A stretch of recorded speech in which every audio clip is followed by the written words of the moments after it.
Basahin nyo naman natin sa libro niyo. Okay, read again your topic on seizures and epilepsy. Okay? Parang lahat na yata ng system yung usapan nyo. Masyadong dramatic. Okay. So your epilepsy and seizure is again one of the most common neurological conditions that is described as a person that is prone to recurrent seizures. These are epilepsy. Epilepsies are persons that are prone to having recurrent seizures. Okay? Seizure is not epilepsy, but epilepsy will always have seizure. Okay? Again, all epilepsies have seizures, but not all seizures is epilepsy. Okay? So when you have a seizure of a patient, when a patient goes into seizure, you have to characterize the type of seizures. Okay? Because there are different types of seizures that are known as of now. At iba-iba na yung classification. Although may mga bagong classification, may mga nakakabit pa rin mga old terms sa mga forms of seizures. And of course, this will depend on severity as well as etiology of the type of seizures. Okay? It is mostly, of course, neurological in nature or neurobiological in nature. It can also produce cognitive problems. It can also produce psychosocial problems. And of course, everything else. Okay? Now, one of the worst types of seizure is the seizure that is continuous. And this is known as status epilepticus. Okay? This is the seizure that will run for as short as 5 minutes to as long as 30 minutes to an hour. At pag hindi nyo pa na-stop ang seizure beyond 30 minutes, you now expect long-term consequences for this patient. It is considered as a neurologic emergency. Okay? And every time a patient goes into seizure, your brain goes into hypoxia. Nababawasan ang oxygen at nababawasan din ang neurons. Okay? So what is the pathophysiology of seizures? Your seizures are normally a result of overfiring. It is an overexcitation of your neurons or walang nag-i-inhibit sa mga firings ng neuron nyo. Okay? Lahat tuloy-tuloy. Kaya tandaan nyo, if you're not mistaken, I gave you the hierarchical or the different types of pathways in the central nervous system. When we talk about VIVOL1, okay, you have your hierarchical system wherein you have your projection relay neurons and your local circuit neurons. Your projection neurons are the stimulatory neurons, wherein glutamate is the excitatory neurotransmitter, where your local circuit neurons are your inhibitory neurons that stop the relay projection neurons, wherein the neurotransmitter is lysine and gamma-aminobutyric acid. Okay? The pathophysiology also of seizures will have a change in mental activity or electrical activity in the brain that is recorded by a machine known as your EEG, your electroencephalogram. Okay? So normally, depending on the type of seizure or the origin of your firing in seizures, you can either have a small part of your brain that is firing, and if it's only affected that part of the brain, it's normally known as a focal seizure. But if the focal eventually transmits other firing to the adjacent brain or to the other parts of the structure of the brain, it now becomes generalized. A generalized seizure is the one that affects majority of your brain. A focal seizure is the one that is only affecting a certain part of your brain. But a focal can also become generalized. Okay? So, pag nagkaroon ka ng epileptic seizures, these are synchronization of firing. Fire ka. Fire. Fire. And fire. And normally, again, there is an imbalance in the neurotransmission between excitatory neurotransmitters and inhibitory neurotransmitters. And what are your excitatory neurotransmitters? You have dopamine, you have substance P, you have sodium, you have calcium, inhibitory would be your GABA, your potassium, your opioid peptides, etc., etc. Okay? Again, death of the neurons can occur because of prolonged depolarization. Pag forever na nag-depolarize yung brain nyo yan, mamamatay ang inyong utak. Okay. Now, what are the general sources or etiology or common causes of epilepsies or seizures? One is, of course, genetic. Two is structural. Meron tayong mga bukol-bukol, tumor, infectious. Pag nagkaroon ng infection, inibuta, encephalitis, meningitis, etc. Metabolic, you can have acidosis, alkalosis, increased sugar, etc. Immune system. And of course, there's still a big chunk that still does not know the reason for a seizure. So in your books, you have the different classifications of your seizures. Now, yung dating classification na partial at saka generalized, nagpalit-palit na ang mga pangalan niya. Yung partial seizure nyo is now known as focal onset seizure. Yan yung nasa likod. May bago na ano yan. Okay, focal onset seizure. Yung isa pa, yung generalized seizure, is the generalized onset seizure. Now, when you have a focal onset seizure, it can either be a motor onset or a non-motor onset. Ibig sabihin yan, either gumagalaw ang katawan nyo, o meron kayong focal seizure na hindi naman gumagalaw ang katawan nyo, pero nagsiseizure siya. Okay? Yung generalized onset, ganun din. May motor component ng generalized seizure, talagang galaw na galaw. At meron generalized seizure na hindi gumagalaw talaga, pero walang gumagalaw sa katawan niya. Ang tawag dyan, yung non-motor generalized seizure is known as your absence seizure. Hindi absent sa absence. Okay? And again, yung focal na naging generalized, kasama pa rin sa focal onset seizures mo. Okay? So, pag sinabi yung focal, your patient is highly aware of its surroundings. Okay? Aware siya. Nare-retain niya ang kung anong nangyayari sa pakabaligiran niya kahit siya ay nagsiseizure. Okay? The only time that you have an impaired awareness is when the focal now becomes generalized. Okay? Kumalat na sa buong katawan at hindi na niya maalala kung ano ang nangyayari. They may not recall the actions or events. These are focal impaired awareness seizures. At makikita mo yung gumagalaw ng katawan, etc. Tingnan nila lang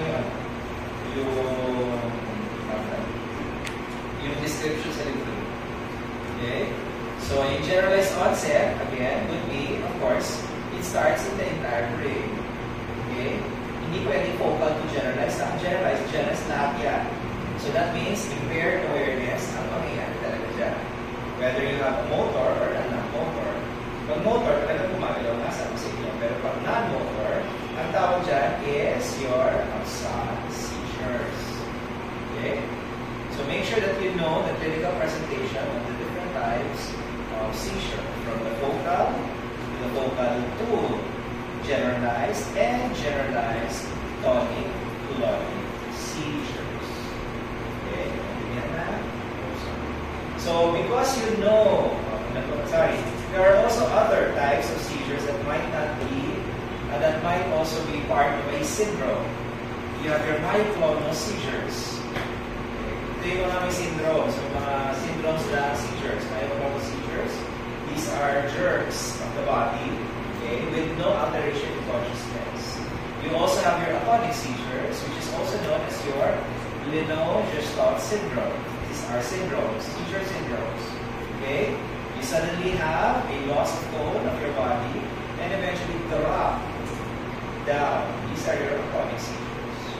Okay? So when you diagnose seizures, again, diagnosis of seizures is clinical. Clinical, because you need to know who witnessed the seizure. O sino man ang nakakita kung saan nangyari sa pasyente. Because the characterization of the seizure type, or the characterization of what happened during the seizure, will characterize the type of seizure. And again, as I said, you need to know the type of seizure start bleeding your patient. So alamin nyo yung signs and symptoms ng seizure niya. Ano nangyayari sa kanya? Naka-stare lang ba siya? Gumagalaw ang buong katawan niya? Isang papi lang ang kamay ang gumagalaw? Nag-twitch na yung mata niya? May basta kung ano-ano. Okay? You should also know the triggers of your seizures. And most seizures are triggered by light. Strobe of lights. Yung mga light na dumadating constantly na paulit-ulit. Na pwede makuha yan pag sumasakit sa sasakyan. Yung light na dumadaan sa kalapose. Pwede maging trigger yan. So, pag regularity niya, maging trigger yan. Frequency of your seizure, duration of seizure, precipitating factor, when does it occur? Okay? Is there a presence of aura? Pag kayo ay may aura, ito ang sintomas nyo na nagsasabi, it is a focal seizure na third generalized. Kasi may aura kayo, may pinanggalingan yung seizure nyo. Pag nangyari na yung aura, which happens in one part of the brain, it will now spread. After the aura, you now have the seizure proper, which is the ictal stage of the seizure. And then after that is the post-ictal. In most cases, post-ictal seizures render the patient in deep sleep. Tulog talaga yan. Tulog na tulog, deep sleep, huwag nyo nagisingin, kailan nyo muna. Okay? They will not remember anything. Okay?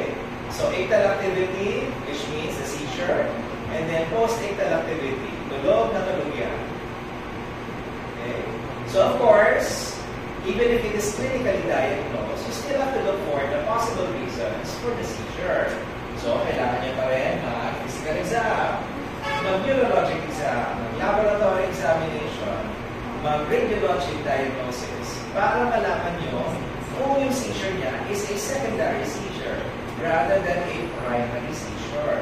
Pag sinabi yung primary seizure, wala kayong makita ang rason. Pero pag secondary seizure, may sakit ang pasyente nyo, nilalagnat, may infeksyon, may encephalitis pala, etc. etc. So you need to know what the reason for the seizure is.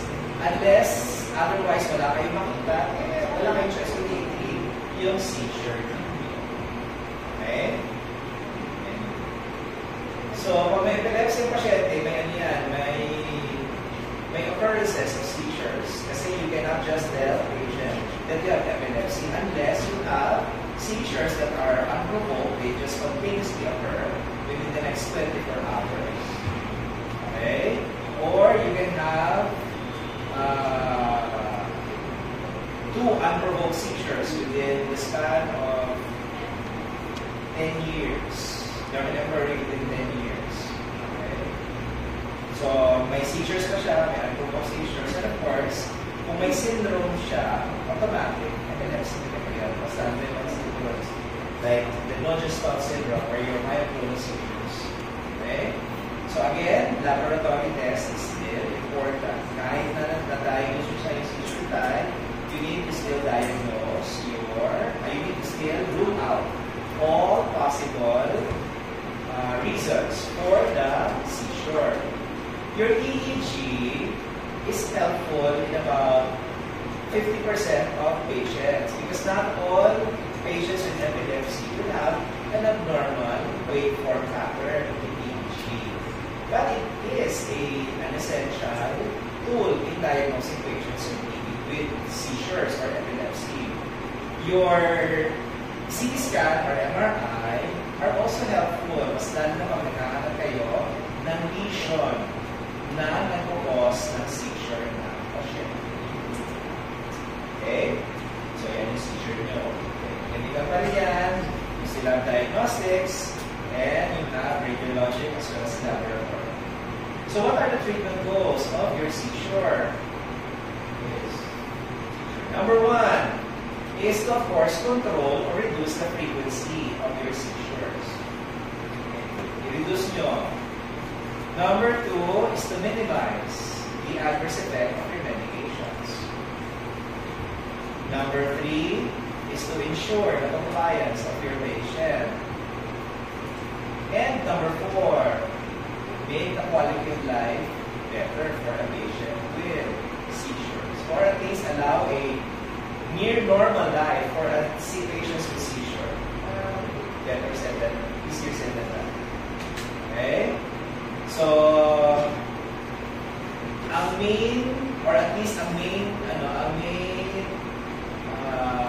thought in treating seizure disorders is always monotherapy.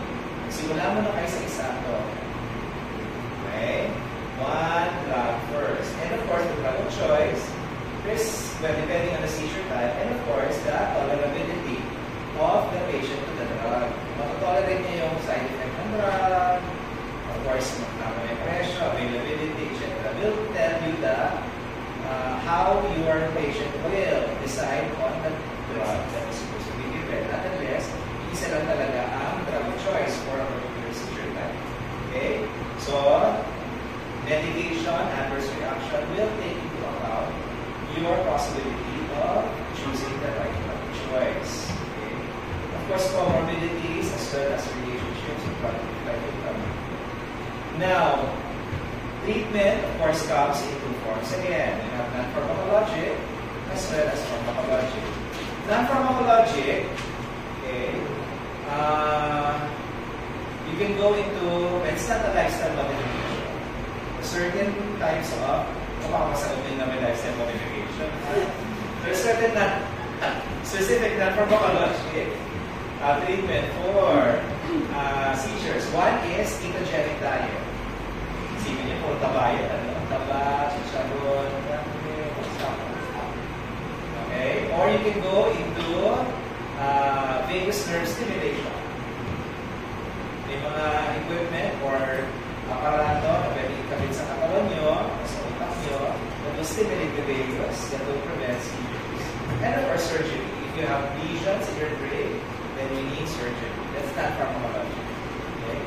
For pharmacologic, ang gagawin nyo, of course, again, you must take into account, number one, the seizure type. Number two, the epilepsy classification. Number three would be the other factors that would choose the right drug for the patient, from age, gender, medication tolerance, adverse effect, interaction, ability to continue the drug. Okay. And of course, kung yan ay covered by HMO, kung anong gamot ay papayag ng PhilHealth.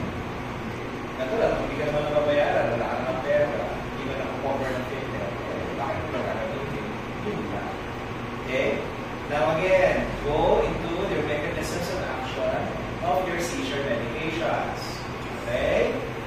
Some of them will have channel kinetics, wherein sodium, calcium, and even potassium is inhibited. Augment your inhibitory neurotransmission by increasing your gamma-aminobutyric acid, or your GABA. Modulate your excitatory neurotransmission by modulating your glutamate or antagonizing your glutamate. Okay? So your ASMs, in some books it is AEDs, anti-seizure medication, or anti-epileptic drugs. AEDs, wala na anti-convulsant sa okay. Alright. Para maano lang, wala, baka hindi na kayo ang talent sa ginagamit eh. Baka bigyan lang muna yung mga tutusin. Okay? So, the start of your treatment for patients with anti-seizures will again begin with monotherapy. Isang gamot mo yun. Okay? Most of the time, 65% of your patients will respond to a monotherapy. Okay? Pwedeng mabawasan, hindi naman totally free na hindi talaga siya nag-seizure, pero at least mababawasan. Okay? So, kung maganda naman ang compliance niya, sabi ko sa inyo, reduction of 60% of seizures will occur. Kung hindi kaya ng isa at hindi niya tolerated yung una, bigyan niyo ng pangalawa. Pero kung nagbigay niyo ng pangalawa, i-taper niyo yung una. Hindi niyo pwedeng i-abruptly stop ang unang medication, tapos i-start niyo yung second. You taper down the first as you increase the second. Ganun lagi ang gawa sa sa utak, kaya ganun sa ikaw naman. Okay? So this will tell you how to treat. So monotherapy, then you can add yung Normally, there are 3 generations of anti-seizure medication. First, second, and third. Okay? In most cases, this first, second, and third will be normally first line, second line, and probably third line. So you can start with the first line drug, hindi niya tolerated, hindi nakakakontrol, you could go to the second line drug, until you cannot go to the second line, go to the third line. And of course, for those that have a specific syndrome of epilepsy, there is a drug of choice. Okay? Yung mga Lennox-Gastaut syndrome, yung mga Dravet syndrome, okay? Or your infantile spasms, okay? And even your absence also has a specific anti-seizure medications. Okay? So, yung mga bago-bagong anti-seizure medications ay ginagamit as adjunct or dagdag sa mga primary and secondary. And some actually, for some very brave doctors or very strong doctors, yung mga bagong gawa ngayon, ginagamit nila as monotherapy. Okay? But that is off-label. Minsan yung may mga gamot na hindi naman pa-seizure, pero ginagamit nila. For some reason, it works. Okay? So, know your different anti-seizure medication. Yung naalisin niya sa ganyan. Okay? And again, when you have patients on seizure medication, ask to always have a zero determination of the levels of anti-seizure drugs. Kasi dito makikita nyo kung iniinom ng pasyente o hindi ang gamot. You should always be in the therapeutic serum range. So you can either increase the dose if you have very low serum levels, or you can decrease the dose kung sobra-sobra na kayo. Okay? Tandaan nyo ha. Again, start with lower doses, titrate going up, correlate with your serum titers or serum levels, and decide whether the drug is working or not working. Withdrawal of anti-seizure medication, kung talagang hindi na inaatake ang pasyente nyo ng seizure within the span of 2 years to 5 years. Uminom siya once a day, tapos 2 taon na hindi pa siya seizure, pwede nyo na bawas-bawasan ng konti hanggang sa mawala na at matiga. Okay? Kung IV niya okay naman, EEG tracing niya okay, 2 years hindi siya inaatake, 3 years hindi siya inaatake, pwede nyo na slowly withdraw ang inyong anti-seizure medication. Pero kung again taper hindi abrupt. Kasi pag in-abrupt nyo yan, baka ma-trigger yung seizure ng pasyente nyo. So slowly taper down until you go to the lowest possible dose and the zero dose na wala kayong seizure. Kasi pag na-abrupt yan, baka magkaroon kayo ng rebound seizure. Matake bigla yan. Again, always gradually withdraw your anti-seizure medications. Okay? For patients that are in the reproductive age, or patients that are pregnant, okay, there are only very few drugs that can be given to pregnant patients. Okay? If you are a patient with seizure, please avoid taking estrogen. So, bawal pills. Ang pwede lang sa inyo is progesterone. Hindi pwede yung estrogen component. So, maghanap kayo ng pill na progesterone lang. Because progesterone is seizure protector. Your estrogen is a seizure activator. So, hindi yan orgasm kapag estrogen at progesterone. Okay? So, another component of your seizure medication is the capacity to produce what? Enzyme stimulation. Okay? Your older ones, such as carbamazepine, phenytoin, phenobarbital, are drugs that can increase CYP or cytochrome P450 activity. May seizure na nangyayari during menses. Okay? This is known as the catamenial epilepsy. Seizures that occur just before and during menses. Kaya pag nag-seizure ang isang babae may menses, baka seizure talaga yan. It is known as catamenia. So, dapat tatanungin talaga is the way. Kaya nangyayari yan. Ano kung tuloy na re-regla? Seizure. It's a catamenia, epilepsy.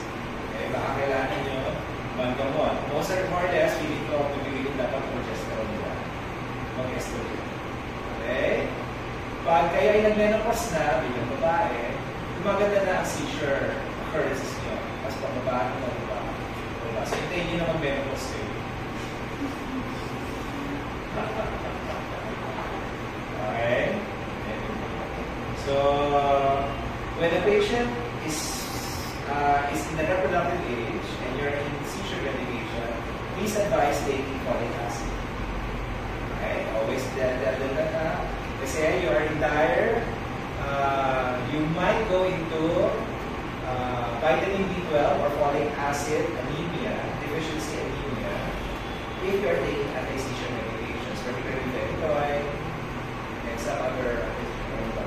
So always supplement with folic acid and vitamin B complex. Kasama if you are in the childbearing age. Pero kung menopause na kayo, okay.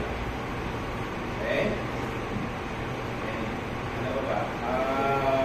In males, avoid anti-seizure medications that can change the fertility in males.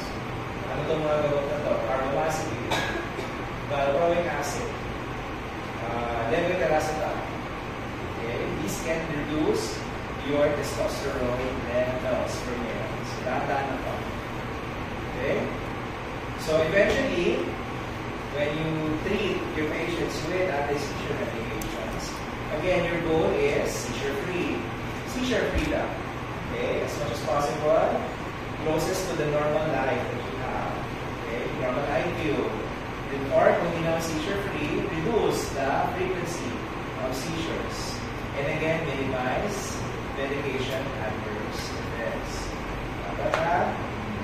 Dapat maganda ang social activity ng isang pasyente with seizure. Well, in the case na kung wala masyado madalas ang seizure niya, mag-a-adjust kayo sa kanya. Hindi pwede siya mag-adjust para sa inyo. Baka ma-depress siya. Okay, ma-depress siya, sigurado ko. Pag siya ay na social outcast, dahil sa seizure na yan, ano yan, mag-depression niya, mag-anxiety, and eventually, you know na what leads to after depression, and that is suicidal ideations. Kaya seizure is not just something that is neurological, but it is also psychological as well as social. So, we try to treat patients that have epilepsy and seizures to the fullest of what we can do as far as neuropsychiatric medications are concerned. Okay? So, basahin nyo ulit ang seizure na ha? Mga gamot. Diba? Bilis na. Tanong pa mga winokali. Magsi-seizure na ako sa inyo.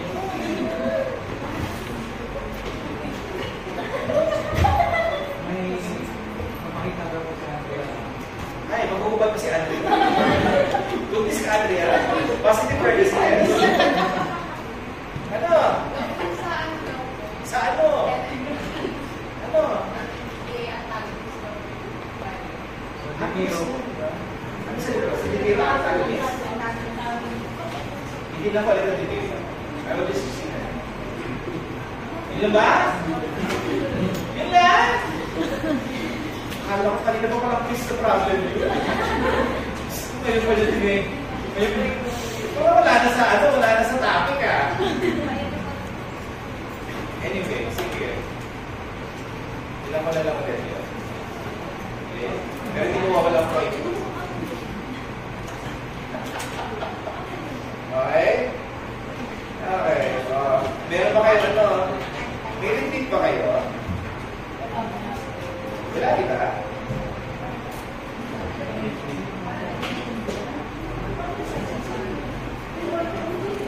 Eh, bakit pa i-repeat ang ano? First year? February? Ha? Ay, may pa-schedule ba? So, first years lang ba o second year lang? Ha? Schedule ang mga anak mo na ito. February?